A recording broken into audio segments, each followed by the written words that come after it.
Displaying Pyplot windows using Anaconda+Sublime. I installed the Anaconda distribution on Windows and got it working with Sublime Text too. Now I can press Ctrl+B to run scripts, and after using pip to install the required packages, I finally have no import errors.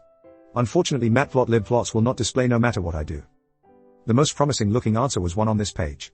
I edited %of data%\roaming\sublime text2\packages\python/python.sublime build to look like this.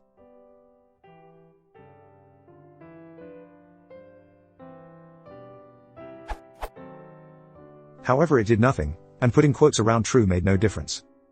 I was used to calling ipython pylab in the console to enable Pyplot windows, so I tried editing the first line to the following.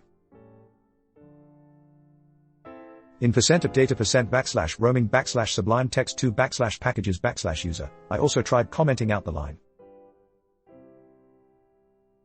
Not sure what else to try now. Has anyone encountered and solved this before? Thanks.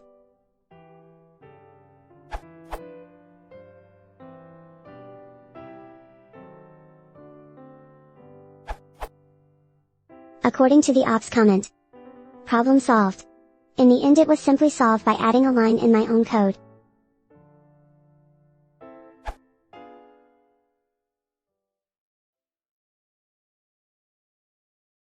If you want to support the channel, please consider subscribing.